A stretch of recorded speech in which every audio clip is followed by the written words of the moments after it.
adik-adik semuanya, ketemu lagi sama kakak, Kak Wika Agung Safitri, dan teman kakak, Kak Fuan Ambar Rahma. Halo Kak Fuan. Oke, semangat ya, hari ini kita mau belajar tentang hewan vertebrata dan hewan invertebrata. Tapi sebelum kita mulai belajar, kita ice breaking dulu ya. Ikutin jari-jari kakak dan apa yang kakak sebutin ya. Oke, 1, 2, 3. Satu jari kananku, satu jari kirimu, digabung jadi dua, jadilah jembatan. Dua jari kananmu, dua jari kirimu, gabung jadi empat kamera. Tiga jari kananmu, tiga jari kirimu, digabung jadi 6. Jadilah menara tinggi, 4 jari kananmu, 4 jari kirimu, digabung jadi 8. Jadilah kelinci, 5 jari kananmu, 5 jari kirimu, digabung jadi 10. Marilah berdoa. Bismillah. Seru ya?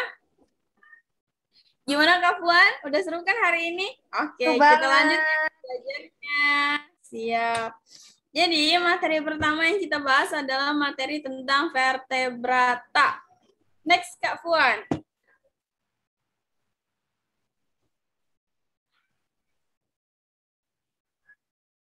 Nah, hari ini kita mau membahas tentang apa sih pengertian hewan vertebrata, terus ciri-ciri hewan vertebrata, klasifikasi hewan vertebrata, begitupun dengan hewan invertebrata.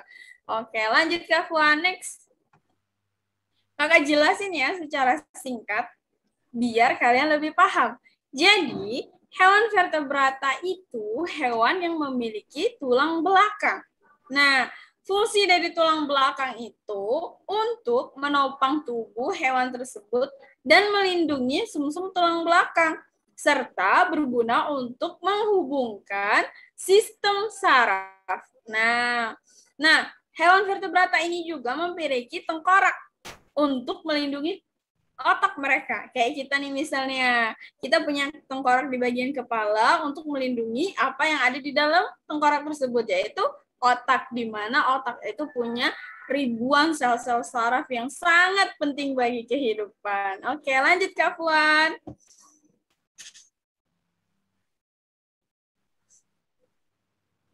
Nah, lanjut ya. Ciri-ciri hewan vertebrata. Jadi, hewan vertebrata itu ciri-cirinya dia memiliki kepala, badan, dan ekor. Tapi ekor itu nggak semua hewan vertebrata itu punya. Jadi hanya ada beberapa spesies dari hewan vertebrata yang memiliki ekor. Nah, lalu yang kedua adalah hewan vertebrata memiliki sistem peredaran darah. Tahu kan sistem peredaran darah? Peredaran darah itu gimana caranya darah itu tuh bisa mengalir dari jantung ke seluruh tubuh hewan tersebut. Contohnya yaitu dengan pembuluh darah. Next, Kak Puan. Nah, kalau untuk alat ekskresinya, namanya kita manusia dan para hewan itu perlu melakukan metabolisme. Jadi, metabolisme itu pada hewan vertebrata dia menggunakan ginjal untuk mengeluarkan urin. Nah, kalau untuk alat pernafasannya, hewan vertebrata bernafas dengan menggunakan paru-paru. Seperti manusia, kita bernafas dengan menggunakan paru-paru ya Kak Fuan ya? Iya, betul banget Kak. Iya, kita semua bernafas menggunakan paru-paru. Lalu kulit. Terus yang terakhir adalah insang. Kalau insang itu biasanya digunakan pada ikan ya Kak Fuan ya? Iya Kak, ikan yang hewan hidup di air kebanyakan. Oke, next Kak Fuan. Lalu Kakak mau sebutin klasifikasi hewan vertebrata. Nah, yang pertama itu ada mamalia. Tahu kan mamalia? Mamalia itu hewan yang menyusui. Benar. Nah, mamalia juga bernafas dengan paru-paru. Nah, mamalia itu punya tulang belakang. Contohnya adalah seperti yang ada di gambar. Ada hewan apa, Kak Fuan ya? Ada hewan Ada gajah. Iya, itu adik-adik. Jadi, salah satu contoh mamalia itu banyak sekali di sekitar kita. Gajah, kucing, anjing, dan hewan-hewan yang lainnya. Benar, Kak Fuan ya? Betul, Kak. Oke. Next, Kak Fuan. Lalu yang kedua adalah ikan. Nah, tadi kakak sebutin kan kalau misalnya ada yang bernafas dengan insang. Nah, kali ini kakak jelasin tentang ikan. Ikan itu bisa hidup di air tawar, air laut, bahkan air payau. Air payau itu air di antara air tawar dan air asin, namanya air payau. Jadi ikan itu bernafas dengan insang dan dia bergerak dengan menggunakan sirip serta ekor untuk berenang menyusuri lautan atau sungai begitu. Next, Kak Fuan.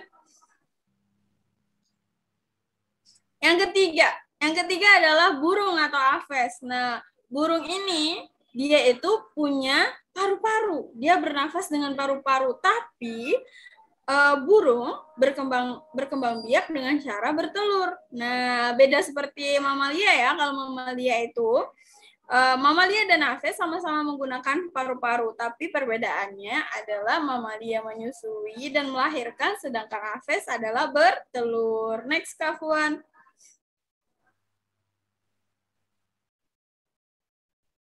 Nah, yang selanjutnya adalah reptilia. Reptilia ini merupakan salah satu hewan yang dia itu nggak punya kaki, nggak punya sirip, nggak punya tangan, tapi dia bisa bergerak dengan sendirinya. Dia bergerak menggunakan otot-otot perut. Nah, contohnya adalah ular. Jadi kalau hewan-hewan reptil itu kulitnya keras, kering dan bersisik, terbuat dari zat keratin. Zat keratin itu memiliki sifat keras dan kering. Itulah yang membuat reptilia itu permukaan tubuhnya menjadi sangat keras begitu. Next, Kak Puan. Lalu di sini ada amfibi. Nah, tahu kan amfibi? Amfibi itu hewan yang bisa hidup di dua alam. Bisa di air atau bisa juga di darat. Betul, Kak Fuan? Betul, Kak. Contohnya apa sih, Kak? Nah, contohnya adalah katak, kodok begitu. Katak sama kodok punya yang namanya selaput. Nah, selaputnya ini bisa digunakan untuk berenang. Next, Kak Fuan.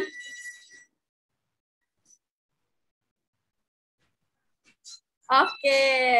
Nah, penjelasan dari kakak sampai di sini dulu ya. Selanjutnya akan dilanjutkan oleh penjelasan dari Kak Fuan. Silahkan, Kak Fuan. Oke, terima kasih Kak Wike kesempatannya. Jadi, adik-adik di sini aku bakal ngelanjutin penjelasan dari Kak Wike. Tadi kan kita udah bahas ya tentang hewan vertebrata. Jadi sekarang selanjutnya kita bakal bahas tentang hewan invertebrata. Tahu nggak sih apa sih hewan invertebrata itu? Kakak tahu nggak Kak hewan invertebrata itu apa? Belum tahu. Jelasin dong, Kak Fuan. Aku mau Nah, tahu nih. jadi hewan invertebrata itu hewan yang belum memiliki tulang belakang. Kalau vertebrata tadi kan hewan yang memiliki tulang belakang, kalau invertebrata hewan yang tidak memiliki tulang belakang. Nah, hewan invertebrata juga tuh ada ciri-cirinya loh adik-adik. Nih, bisa kita lihat di slide-nya.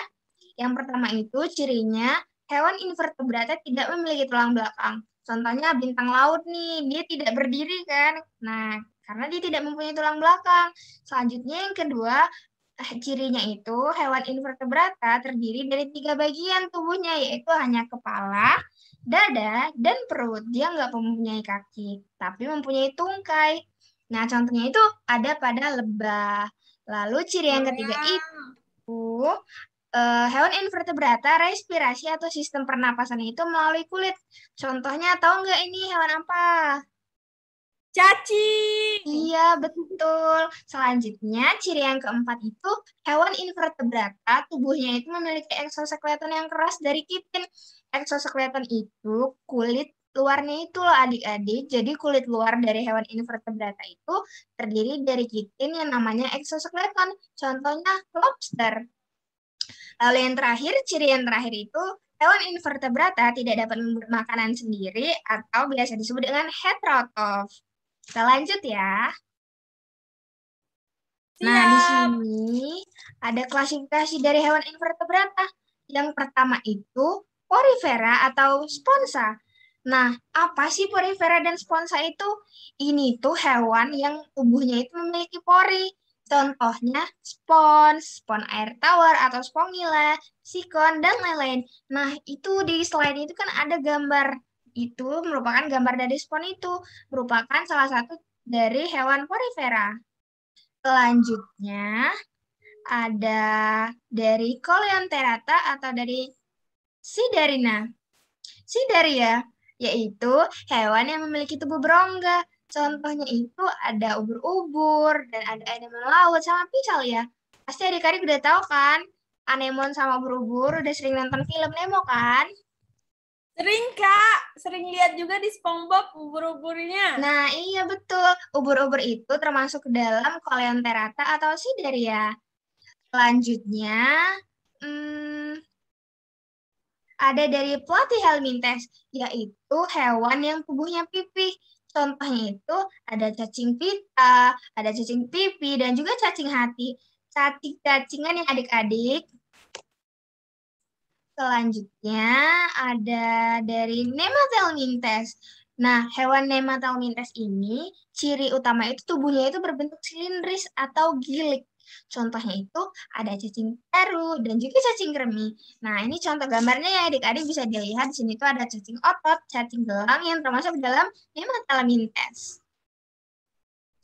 Selanjutnya ada dari Annelida. Apa sih Annelida itu? Annelida itu hewan yang memiliki tubuh bulat, memanjang, dan beruas-ruas. Contohnya cacing tanah dan lintah. Adik-adik udah pada tahu belum kakak? Wiku udah tahu belum cacing tanah sama lintah? Tahu, Kak, nggak sering lihat sih, Kak, cuman suka ada di film-film.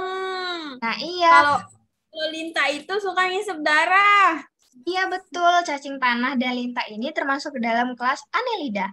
Lalu selanjutnya ada moluska. Apa sih moluska itu? Moluska itu hewan yang memiliki tubuh yang lunak. Tapi sebagian hewan moluska itu memiliki cangkang untuk menutupi tubuhnya. Adik-adik pasti sudah tahu kan? Kerang dan siput. Nah, Tahu, Kak, tahu. nah, kerang dan siput itu tubuhnya itu lunak, tapi dia memiliki cangkang yang keras, udah tahu kan? Lalu contoh lainnya itu ada cumi-cumi. Jadi ketiga hewan ini termasuk dalam moluska. Selanjutnya ada dari arthropoda. Apa sih arthropoda itu? Arthropoda itu hewan yang memiliki tubuh yang beruas-ruas. Contohnya ada capung, ada belalang, ada lebah, ada kupu-kupu, dan lobster. Ini bisa dilihat ya pada gambar. Baik, Kak. Selanjutnya ada dari Echinodermata, yaitu hewan yang memiliki tubuh yang dipenuhi duri. Contohnya itu ada bintang laut, ada teripang, ada landak laut. Nah, hewan-hewan Echinodermata itu banyak ditemukan di laut, jarang ditemukan di darat. Gitu ya adik-adik. Nah, mungkin itu saja penjelasannya. Kembali lagi ke Awike. Oke, terima kasih Kak Fuan. Wah, bagus sekali ya materi yang diberikan oleh Kak Fuan. Kita juga bisa lihat nih gambar-gambar apa aja yang disebutin Kak Fuan tadi, contoh-contoh hewannya. Wah, menarik sekali ya. Mungkin penjelasan dari Kak Fuan dan Kak Wika hari ini kita tutup dulu ya sampai di sini. Terima kasih sudah menyimak. Semoga di lain kesempatan kita bisa bertemu lagi. Kami akhiri. Wassalamualaikum warahmatullahi wabarakatuh. Terima kasih semua. Terima kasih Kak Wika. Terima kasih. Ya, dadah Kak Fuan. Dadah.